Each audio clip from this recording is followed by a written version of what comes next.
As we draw closer to the World Soul Saga and ultimately coming towards a new phase for World of Warcraft, I began to think about the events which led to that sword, and the expansion in which many ways set us up for the World Soul Saga in Legion. Now, Legion is an expansion in WoW's history that at this point is seen as another staple of the good times, towing the line between the original continuation of WoW's story from Classic and into the new era of retail which has seen BFA, Shadowlands and Dragonflight. And at the time, Legion really did feel like a true event to be taking part in, with lots of new players being drawn towards the expansion, whilst a huge storyline was taking place that saw dramatic events and conclusions towards questions about where the Burning Legion was, with iconic characters returning as well as fighting hordes of invading demons. And to top it all off, we were wielding some of Azeroth's most powerful weapons as a last true stand for the world, in what felt like the biggest threat we had ever faced, and mostly being fought on our home turf for a change. I mean, spoiler alert, but it literally ends with Sargeras stabbing Azeroth with a ginormous sword, and nothing that's happened since or maybe before has ever topped that. But although Legion became a true fan favourite in retrospect, now seen as the second wave of the glory days for many players, it's fair to say that people also looked at Wrath of the Lich King in the same way. Yeah, from Wrath Classic, we've seen that for a lot of players, the much idolised glory days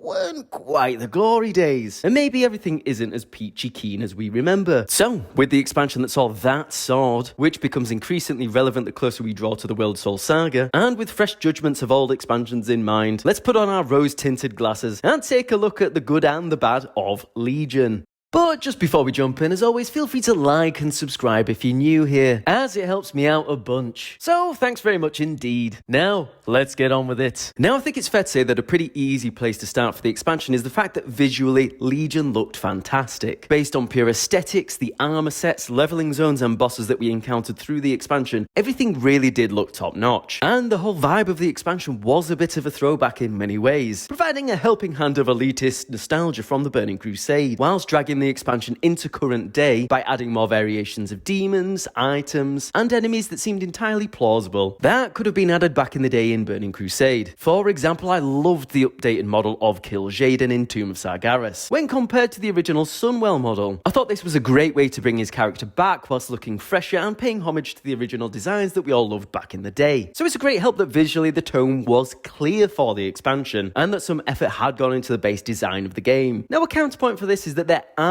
potentially too many sci-fi inflicted themes in the expansion of Legion. Yet, I don't buy into this entirely, as Burning Crusade was loved as an expansion and then loved once again throughout its classic tenure. So I think this comes down to a smaller demographic of players who take issue with this. And further to this, demons have been in World of Warcraft since its release, and the themes of the Burning Legion have been relevant since the original Warcraft games. So I think as a criticism, it's a fairly weak one, but albeit, it's still a criticism to note. Yet I'd still argue that regardless, the expansion looked fantastic with varied zones, attractive looking armor, and even better looking bosses. Now, I think the main truly fantastic thing to Legion was the storyline and general premise of the expansion. We were going through world-shattering events that had been built up in the pipeline for years, and we were finally getting to experience them through coming face-to-face with the Burning Legion once again, in a full frontal-scale invasion for the first time since Burning Crusade. And the expansion didn't hold back either. We truly got an insight into the Burning Legion this time, and the true power that they brought. And where the Burning Crusade took us to a world already destroyed and occupied by the Burning Legion, Legion took us straight to the moment where Azeroth was at risk of suffering the same fate as Draenor did before becoming Outland. So it's fair to say for Legion, the premise was truly epic, and it felt like the first direct continuation of the original Warcraft games probably since Wrath of the Lich King, as there had been this general wonder of what are the Burning Legion up to after the events of Burning Crusade. I mean, I remember jumping up and down like an absolute child out of pure excitement when I saw the announcement trailer for Legion, especially after going through Warlords of Draenor. Legion did have this air to it where we weren't quite sure what victory would look like to us, or if we could achieve victory at all, simply due to the scale of the threat being the biggest we'd ever faced. And we had huge Warcraft characters at the forefront on both sides, such as Khadgar, Velen, Kil'jaeden, and the Thanos of Warcraft, Sargeras, all worked consistently throughout the expansion, with Illidan leading the expansion as one of Warcraft's most loved characters of all time, if only maybe succeeded by Arthas. And such story was worked great into gameplay, where the pre-Legion invasions were a big hit with a lot of players to build up that hype that something terrible was on its way, with a fantastic starting scenario of running through the broken shore, which leads to a pretty compelling campaign, all neatly tucked into raids that felt huge and epic in scale, and that the raid you just completed had a massive impact on where the progression of the story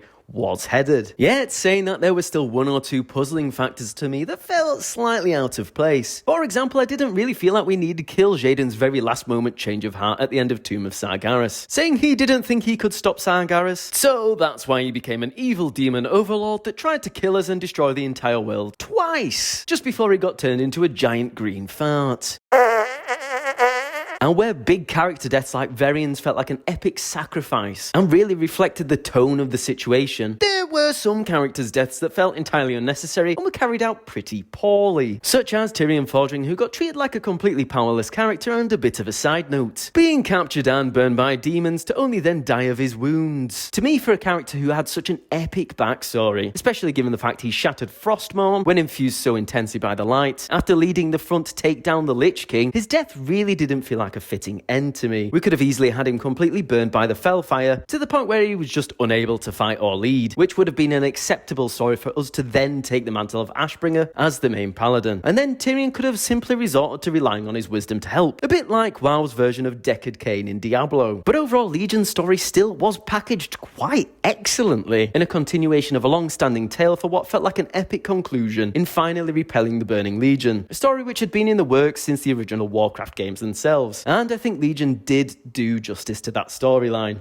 Now, an area of Legion that certainly caused a bit of contention at the time generally fell to the topics of artifact weapons and class halls. Now, in theory, on plain paper in front of you, as well as how they were presented in the build-up to Legion, I thought they sounded absolutely fantastic. However, what is not so epic is seeing everyone, including their grandma, wielding Ashbringer. And from a progression point of view, being limited to one weapon for a whole expansion isn't very cool either. And further to this, artifact power and the systems which were implemented to spice up your Legend of Unforetold Power, at least to me, didn't really excite me all that much. I just felt like I was going along with a slightly more boring and, to frankly put it, annoying talent tree, which over time, when packaged up with seeing everyone have a version of Ashbringer, and you couldn't really change for the whole expansion, became a concept that lost its novelty really fast. Now, yes, there were aesthetic changes you could implement, but come on. To me, part of what I loved about new raids coming out was seeing which boss had the coolest weapon and seeing if I was allowed to go steal it. Prime example being Lord Marrowgar, the first boss in the epic raid of Icecrown Citadel, who has a gigantic blue axe, which when you kill him, you get to steal. It simply freshens things up and keeps you interested in getting some sort of variance throughout patches and the game. Now, to some people this doesn't matter, but to a lot of people it certainly does. It also matters a lot more when there were classes who felt pretty hard done by, or that their artifact weapon wasn't as particularly interesting or as hyped as others, meaning that if you wanted to play your class for the entire expansion, you just had to put up with other people constantly looking cooler than you. And whilst that might be a bit of a petty point to think about, cool looking loot is a core essential part of WoW, whether you want to actually admit it or not. And for some people, artifact weapons really did do their class dirty, depending on how much you liked the weapon itself. For example, I heard a lot of warriors complain during Legion about this. Now, similar to that train of thought on artifact weapons, class halls were generally a cool idea too. And again, it was a neat concept that I think entirely depended upon your class and how well designed your class halls were. And if it wasn't good, you were locked in for the expansion. Once more, a complaint I heard made by many warriors. So whilst artifact weapons and class halls were a great concept and an overall okay experience, it certainly wasn't felt that way by all players during Legion for sure. Legion also saw the return of hero classes with the introduction of demon hunters, which still run absolutely rife in retail today. And I think, to put it plain and simple,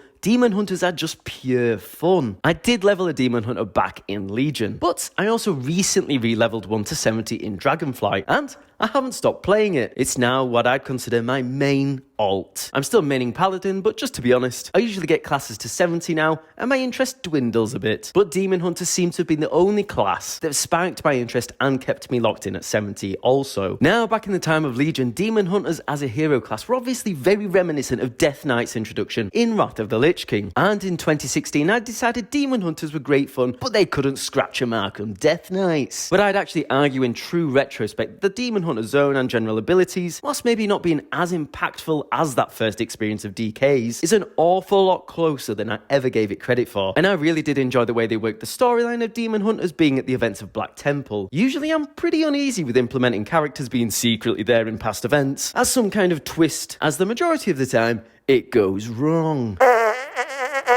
But this did feel incredibly well done, and in a way that did pay off and make sense alongside the return of Illidan. And in a way that almost made me feel like my own character from back in original Burning Crusade was going to make an appearance in the Demon Hunter cutscene. And the leveling zone is well laid out with good quests, and once again, looks great. That in many ways gave me that same feeling of heading to Outland for the first time back in the day. Looking up at the sky and seeing planets and stars in the far distance. Personally, with Demon Hunters, I don't have too much bad to say about them. Yes, they were massively popular at release, but that goes for the majority of new playable races or classes for expansions. And realistically, they were some of the main characters alongside the return of Illidan, the same way Death Knights were with their connection to the Lich King back in Wrath. And be honest, we all wanted to RP as Illidan at some point. Don't lie to yourself. But there we have it. A whistle-stop tour and a blast from the past looking at Legion as one of WoW's best expansions, filled with great memories, iconic characters, and a truly epic storyline. And whilst not entirely perfect, I think the tone, premise, and execution of the expansion all came off pretty well, and the expansion deserved to be looked at fondly and as one of the best.